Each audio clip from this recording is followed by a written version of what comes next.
Hi everybody, this is Felicity coming in with a second point shoe sewing video because I just want to go over how to sew your shoes if you are going to do crisscross elastic. For my shoes, I use the bunhead stitch kit, elastic ribbon, and 2 threads of the elastic, and then also just shoes. Today we have the Nicolai stream points, and I'm just cutting the ribbons. I cut them in half. I did mess up here because you do of course have to cut in 4s so that you have 2 for each shoe. A good tip here is to use a lighter at all 8 ends of the ribbon so that they do not fray inside of the shoe. This can also be done with the elastics. The goal of ribbons is to make sure that they're nice and supportive while also tying them up around your ankle. So I like to put them nice far down along this middle seam, and I kind of angle it towards where I would be pulling to crisscross them. Here I just have the needle and the thread in the eye of the needle. This is all from the stitch kit. About 1 yard long. Really, you can just measure it for how much you would be sewing the ribbon. There are multiple layers for each shoe, but I only go through the first layer so that the thread is not seen on the outside of the shoe. You pull through the first layer until the knot stops the thread, and then you continue stitching in this way, making a rectangle. So this stitch is just a simple mattress stitch, and it is just going in through one layer and then right back through the other. I am not a sewer. This is just how I sew my own shoes. Point shoes is the only thing I have experienced sewing, so do not judge me, please. But this is what it looks like after you got done with the first side. And then, of course, you just do the same thing to the other side. And now we have the ribbons on, and they are stretch ribbons, but they're sewn so that they are nice and supportive. We are now moving on to our pre-cut elastics. I'm showing the back seam here. This is for the strain points, but also all point shoes.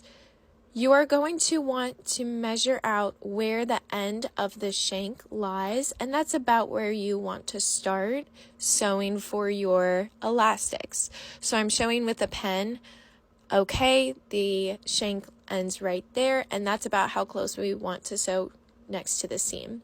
And we do the same thing to the other side.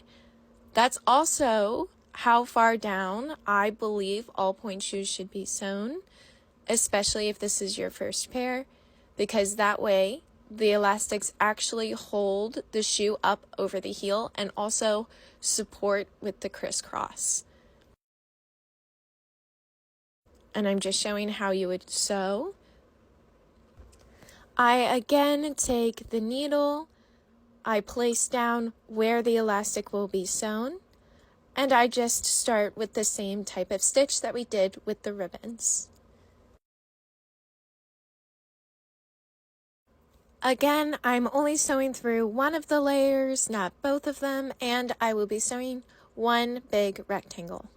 This is what the shoe will look like after just stitching one side of the elastic. You make a knot at the end of the thread, do a little trim, and voila, it looks like one big rectangle that goes all the way down the heel. And of course we do the other side with the other elastic. Now that the elastics are sewn at the heel, we have to measure where we're going to crisscross. This is where the dancer would actually slip on the shoe. The goal of crisscrossing elastics is to support the arch of the dancer while they're on point. Go ahead and grab a pen so that you can mark the inside of the shoe of where you want to sew the rest of your elastics to crisscross. We want the elastic to be sewn on top of where the ribbon is sewn in front of that middle seam. I see that I don't want to cut any of this elastic because we want that much amount to actually be sewn over the ribbon. SJ here is modeling the shoe for me while I mark where I would place the elastic according to where her arch lies. I'll be doing the same to the other side. You can see on this shoe where I put my blue pen markings so that I know where to sew the elastics. I will actually be sewing above the ribbon but the blue pen markings show me how far down along the shoe I should sew. After crisscrossing the elastics, this is what the shoe should look like. Now SJ is modeling with the shoe and the ribbon sewed on. As you can see, the extra ribbon can be cut, or you can make a tighter knot and tuck in, depending on what the dancer prefers. And then you repeat.